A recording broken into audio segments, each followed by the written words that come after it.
बिस्मिल्लाहिर्रहमानिर्रहीम। अस्सलाम वालेकुम। आप देख रहे हैं कि BTV 121 और मैं आपकी होस्ट शाहिदा। आज हम बनाने लगे हैं असली नमकीन गोश्त। अक्सर बनाते हैं, उसमें अदरक लहसुन सारा कुछ डाल देते हैं और कहते हैं नमकीन गोश्त। ये असल पठानी नमकीन गोश्त। इसमें हमने डालना है सिर्फ नमक, दूसरी चीज़ इसमें हमने कोई नहीं डालनी। 1 किलो गोश्त लिया, उसको छोटी छोटी बोटी बना ली और उसमें हिस्बे जायका नमक डाल देंगे। ये देखें, ये डाला और इसको अच्छे से हम थोड़ी देर भूनते हैं। और आपने गोश्त लेना है चर्बी वाला।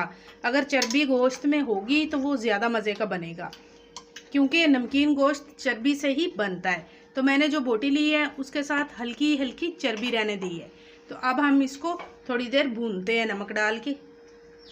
चलें जी, हमारे गोश्त ने इतना को पानी छोड़ा है। हमने यही देखने के लिए मैंने जल्दी कुकर नहीं लगाया कि इसमें कितना पानी है।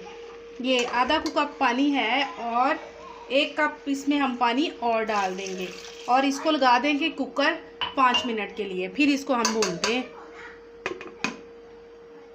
5 मिनट हो चुके हैं। अब हम अपने कुकर को खोल के देखते हैं। बिस्मिल्लाह।